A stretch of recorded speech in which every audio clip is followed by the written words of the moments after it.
There are, as you're I'm sure aware, currently 23 serious medical conditions that are approved for the use of medical marijuana.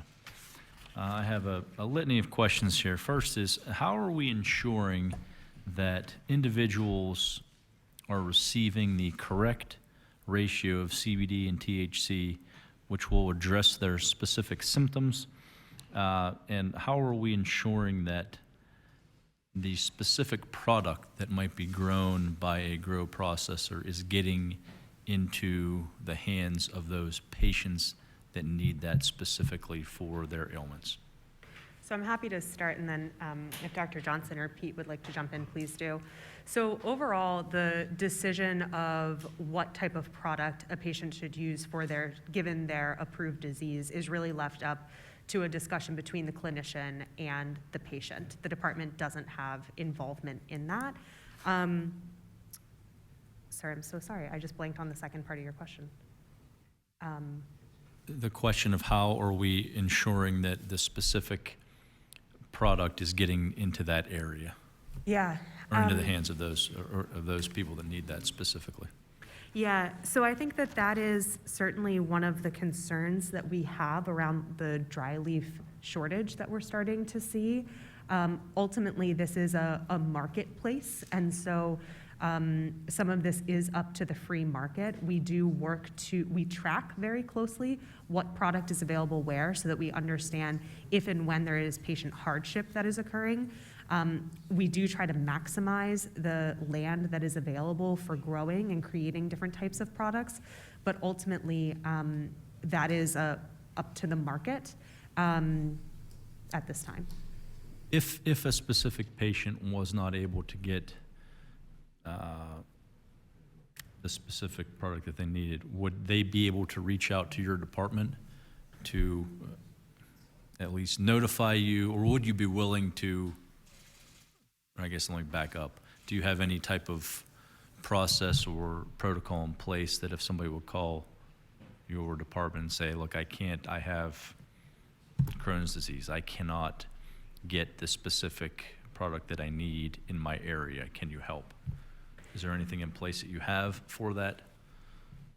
Yeah, so my understanding is they could certainly call and let us know, but I think we would encourage them to work with their local dispensary to identify the next closest dispensary that has the product that they need.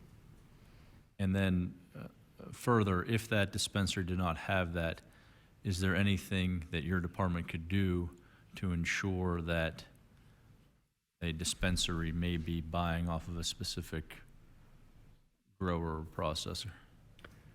To the best of my knowledge, no, but I'm not sure if EDS Bourne wants to add anything there. No, nothing to add. Okay. I can confirm that for you, but to the best of my knowledge, no, there's nothing we can do to require dispensaries to buy from specific growers or processors. Okay. And then finally on this topic, are you aware of any instances to that effect? Has anyone reached out to your department to make those claims, and or have you become aware of that instance where, in addition to the shortage that we talked about previously, that it's not being utilized, so to speak? Sorry, I don't understand what you mean by utilized. That a grower processor's product is not being utilized, that it may be never sent or never make it to that dispensary that it's needed in a part of the state. I can't say that I'm personally aware of that, but I'm glad to check with our team and get back to you if that's something they're aware of. Okay, I appreciate that. Sure. Shifting gears, Lyme disease. I note that there's an allocation of $3 million. Briefly interested in how you plan on spending those dollars. Absolutely. Dr. Johnson? Sure, thank you for that, Senator. I understand that the allocation for Lyme disease to the Department of Health is about $3 million, and $868,000 of that is for education and outreach, $130,000 for testing capabilities, $381,000 for planning and prevention, $800,000 for surveillance, $71,000 for administration, and $750,000 for tick surveillance. Thank you for that. As far as priorities, how high on the list is Lyme disease within your department? Go ahead. So a very high priority, because we know that Pennsylvania is an area that is endemic for tick and Lyme, and we have a really high incidence. That incidence also seems to be going up as well. So we have a multi-agency group that is meeting regularly to make sure that we are addressing all of the areas to decrease the impact of Lyme and tick in the Commonwealth. Can we eradicate Lyme disease? Well, right now, we don't have any method or technology that's going to eradicate it.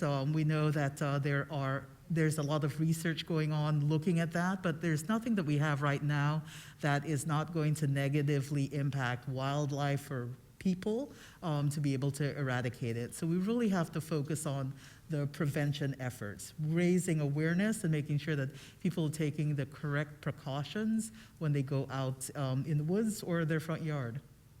Thank you. I had the opportunity to read a study done several years ago about potentially eradicating Lyme disease, and it likened it to the moon expeditions on that kind of a scale. Sure. And just, I thank you for your work in that department. I look forward to working with that department. It's something that I'm looking at as far as priority-wise. I know that it's shared within this General Assembly, so thank you. Thank you.